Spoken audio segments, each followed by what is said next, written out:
Hello viewers, welcome to my channel IRR solution. আজ আমি তোমাদের কিছু জিকে কোশ্চেন আলোচনা করব। এই সমস্ত কোশ্চেনগুলো বিগত কয়েক বছর ধরে বিভিন্ন এক্সামে এসেছে এবং সামনে যে সমস্ত এক্সামগুলো রয়েছে সেই এক্সামের জন্য খুবই ইম্পর্টেন্ট। তাহলে চলো শুরু করা যাক আজকের প্রথম কোশ্চেন। আজকের প্রথম কোশ্চেন বলেছে, দেখো, 15তম অর্থ কমিশনের চেয়ারম্যান কে ছিলেন? 15তম অর্থ কমিশনের চেয়ারম্যান কে ছিলেন? অপশানগুলো আছে, দেখো, doctor Reddy, NK Singh, C Rangarajan, L Kelkar. তো 15তম অর্থ কমিশন। অর্থ কমিশন কি? অর্থ কমিশন হচ্ছে রাজ্য ও কেন্দ্রের মধ্যে আর্থিক সম্পর্ক নির্ধারণ করে এই অর্থ কমিশন। রাজ্য ও কেন্দ্রের মধ্যে আর্থিক সম্পর্ক নির্ধারণ করে অর্থ কমিশন। ভারতীয় সংবিধানে 280 নম্বর ধারায় আর্টিকেল 280 অর্থ কমিশন গঠনের কথা বলা হয়েছে। প্রত্যেক 5 বছর অন্তর, এটা মনে রাখবে যে প্রত্যেক 5 বছর অন্তর এই অর্থ কমিশন গঠিত হয়। প্রত্যেক 5 বছর অন্তর রাষ্ট্রপতি একজন চেয়ারম্যান এবং 4 জন সদস্য দ্বারা এই অর্থ কমিশন গঠন করেন। একজন চেয়ারম্যান একজন আর 4 জন সদস্য দ্বারা মোট 5 জন। একজন আর 4 জন, একজন চেয়ারম্যান আর 5 জন সদস্য দ্বারা এই অর্থ কমিশন গঠন করে থাকেন। কোশ্চেনে ছিল যে 15তম অর্থ কমিশনার কে ছিলেন? 15তম অর্থ কমিশনার ছিলেন NK সিং। অপশান বি হচ্ছে সঠিক অ্যান্সার। আর 14তম অর্থ কমিশনার ছিলেন doctor Reddy, doctor YV Reddy. ইনি ছিলেন 14তম অর্থ কমিশনার।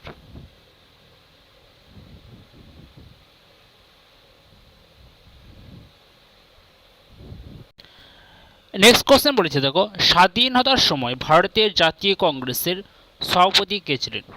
স্বাধীনতার সময় ভারতের জাতীয় কংগ্রেসের সভাপতি কে ছিলেন? অপশান আছে, দেখো, জওহরলাল নেহেরু, মৌলানা আবুল কালাম আজাদ, JB কৃপালনি, রাজা গোপালাচারী। তাহলে স্বাধীনতার সময় ভারতীয় জাতীয় কংগ্রেসের সভাপতি ছিলেন JB কৃপালিনী। অপশান সি হচ্ছে সঠিক অ্যান্সার, JB কৃপালনি। কোন অধিবেশনে তিনি সভাপতিত্ব করেছিলেন? কোন অধিবেশন ছিল সেটা? মেরাট অধিবেশন, 1946 সাল। সালটা মনে রাখবে, 1946 সালের মেরাট অধিবেশন।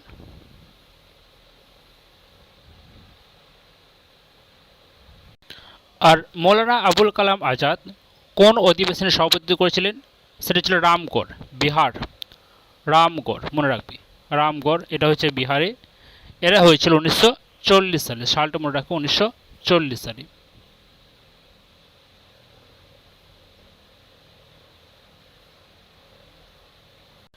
নেক্সট কোশ্চেন, পশ্চিমবঙ্গের কোন জেলার নারী শিক্ষার হার সর্বনিম্ন? পশ্চিমবঙ্গের কোন জেলার নারী শিক্ষা হার সর্বনিম্ন? বাঁকুড়া, উত্তর দিনাজপুর, পুরুলিয়া, মালদা। নারী শিক্ষা হারটা সর্বনিম্ন হচ্ছে পুরুলিয়া জেলায়। অপশান সি হচ্ছে সঠিক অ্যান্সার। আরেকটা মনে রাখবে যে এই পুরুলিয়া জেলাতে জনঘনত্ব সর্বনিম্ন। জনঘনত্ব সর্বনিম্ন এই পুরুলিয়া জেলাতেও জনঘনত্ব সর্বনিম্ন। পশ্চিমবঙ্গের সাক্ষরতার হার হচ্ছে 77.08%। পশ্চিমবঙ্গের সাক্ষরতার হার 77.08%। এবং ভারতের সাক্ষরতার হার হচ্ছে 74.04%। 74.04% হচ্ছে ভারতের সাক্ষরতার হার।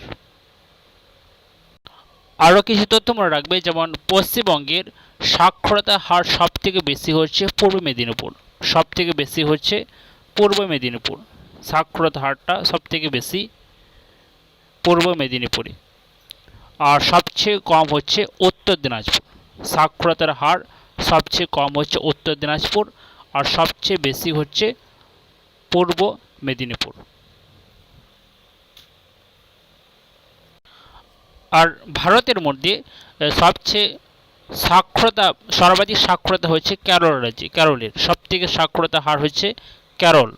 আর সর্বনিম্ন সাক্ষরতাযুক্ত রাজ্য হচ্ছে ঝাড়খণ্ড। মনে রাখবে, সবথেকে বেশি হচ্ছে কেরল আর সবচেয়ে কম হচ্ছে ঝাড়খণ্ড।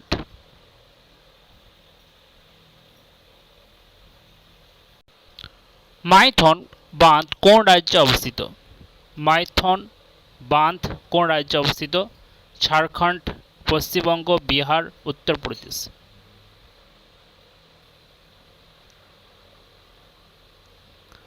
মাইথন অবস্থিত হচ্ছে কোথায়? ঝাড়খণ্ডে। অপশন এ হচ্ছে সঠিক অ্যান্সার। ঝাড়খণ্ড রাজ্যে মাইথন বাঁধ অবস্থিত।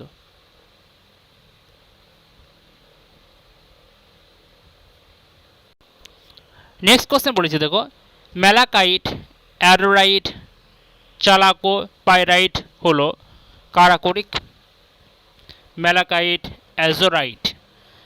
অ্যাজোরাইট, কিউপ্রাইট এগুলো হচ্ছে কপার গ্লান্স কারাকরিক। তামারাকরিক, তামা।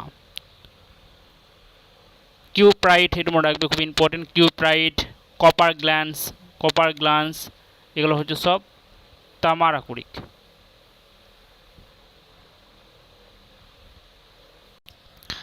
আর ক্যালসিয়ামে কী কী রয়েছে?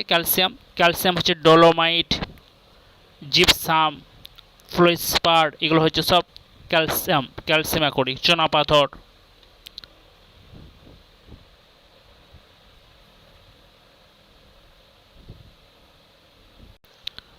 ক্ষারীয় দ্রবণের পিএইচ সর্বদা ক্ষারীয় দ্রবণের পিএইচ কত? 7-এর কম, 7-এর বেশি, 7-এর সমান। তাহলে ক্ষারীয় দ্রবণের পিএইচ হচ্ছে 7-এর বেশি। অপশন সি হচ্ছে সঠিক অ্যান্সার। 7-এর বেশি হচ্ছে ক্ষারীয় দ্রবণের পিএইচ। আর আম্লিক দ্রবণের পিএইচ হচ্ছে 7-এর কম। এটা হচ্ছে আম্লিক দ্রবণের পিএইচ 7-এর কম। আর প্রশম দ্রবণের পিএইচ হচ্ছে 7-এর সমান। প্রশম দ্রবণের পিএইচ হচ্ছে 7-এর সমান, মনে রাখবে। আম্লিক দ্রবণের 7-এর কম, ক্ষারীয় দ্রবণের 7-এর বেশি।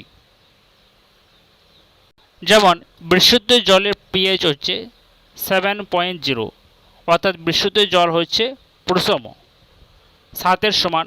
আবার বৃষ্টির জল এর পিএইচ কত? বৃষ্টির জলের পিএইচ হচ্ছে 5.6, অর্থাৎ বৃষ্টির জল হচ্ছে আম্লিক ধর্মীয়, 7-এর কম। মানুষের রক্তের পিএইচ হচ্ছে কত? 7.4। তাহলে মানুষের রক্ত কি প্রকৃতির হবে? রক্তের প্রকৃতি হবে ক্ষারীয় প্রকৃতি, অর্থাৎ 7-এর থেকে বেশি।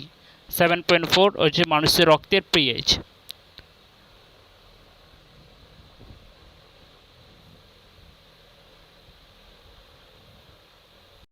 নেক্সট কোশ্চেন বলেছে, দেখো, প্রডিউসার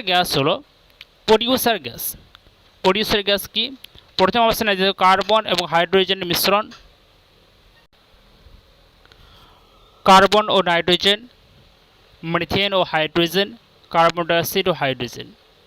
তাহলে প্রডিউসার গ্যাস হলো কার্বন ও নাইট্রোজেনের মিশ্রণ। অপশন বি হচ্ছে সঠিক অ্যান্সার, কার্বন ও নাইট্রোজেনের মিশ্রণ।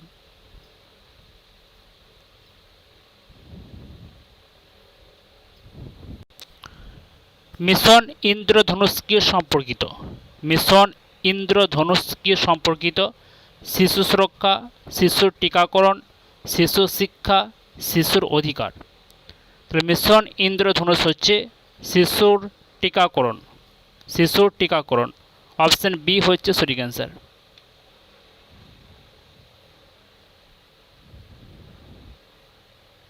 সিন্ধু সভ্যতার নিচের কোন যন্ত্রের উল্লেখ পাওয়া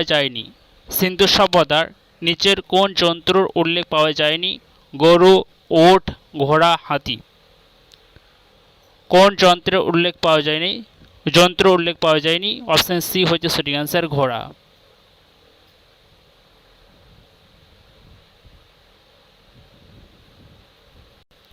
মহেঞ্জোদারো শব্দের অর্থ কী? মহেঞ্জোদারো শব্দের অর্থ হচ্ছে সীমান্তবর্তী নগর, মিথ্যের স্তূপ, জীবিতের স্বপ্ন, শান্তির দেশ। মহেঞ্জোদারো শব্দটির অর্থ হচ্ছে মৃত্যের স্তূপ। অপশন বি হচ্ছে সঠিক অ্যান্সার, মৃত্যুর স্তূপ।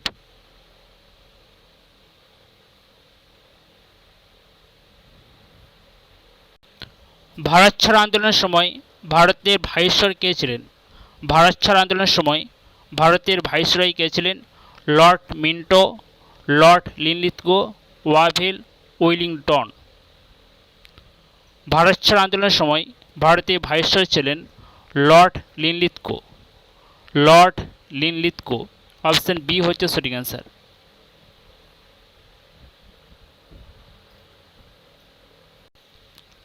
গদর পার্টির নেতা কে ছিলেন? গদর পার্টির নেতা কে ছিলেন? বিপিন চন্দ্র পাল, তিলক, ভগৎ সিং, লালা হরদয়াল। গদর পার্টির নেতা, গদর পার্টির নেতা ছিলেন, অপশন ডি হচ্ছে সঠিক অ্যান্সার, লালা হরদয়াল। 1913 সালটা মনে রাখবে, কত সালে হয়েছিল? 1913। গদর পার্টি প্রতিষ্ঠিত হয়েছিল 1913 সালে। নেতা ছিলেন লালা হরদয়াল।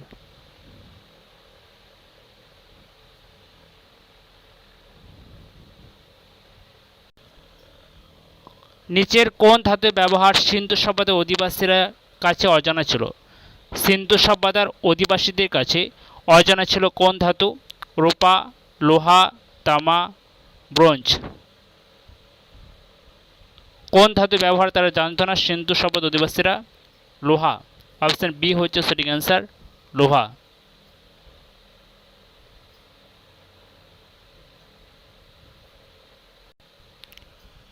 জাতীয় আয়ের কোন ক্ষেত্রে সর্বাধিক যোগদান করে?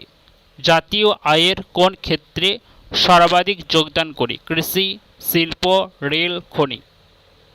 তাহলে কোন ক্ষেত্রে সর্বাধিক যোগদান করে জাতীয় আয়ের?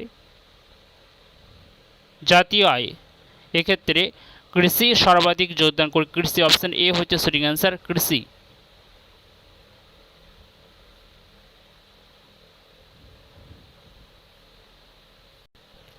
সুপ্রিম কোর্টের বিচারপতিরা কত বছর বয়স পর্যন্ত কর্মে নিযুক্ত থাকেন? সুপ্রিম কোর্টের বিচারপতিরা কত বছর বয়স পর্যন্ত কর্মে নিযুক্ত থাকেন? 55 বছর, 60 বছর, 65 বছর, 70 বছর। সুপ্রিম কোর্টের বিচারপতিরা 65 বছর বয়স পর্যন্ত তারা কর্মে নিযুক্ত থাকেন। এদেরকে নিয়োগ করে থাকেন কে? রাষ্ট্রপতি। রাষ্ট্রপতি এদেরকে নিয়োগ করে থাকেন।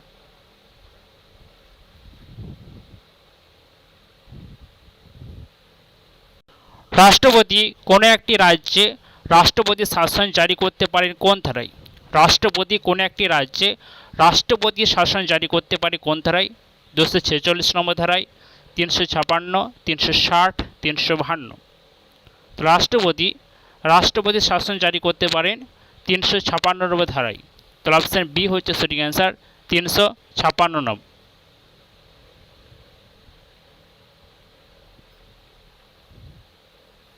কোন নদীর তীরে শ্রীনগর শহর অবস্থিত?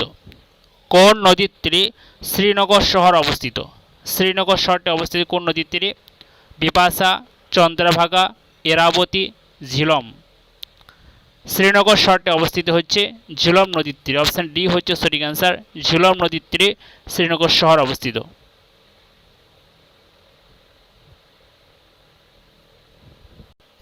অসমের প্রাচীন নাম কি ছিল? অসমের প্রাচীন নাম কি ছিল? ইঙ্গ, কামরূপ, কলিঙ্গ, বঙ্গ। অসমের প্রাচীন নাম কি ছিল?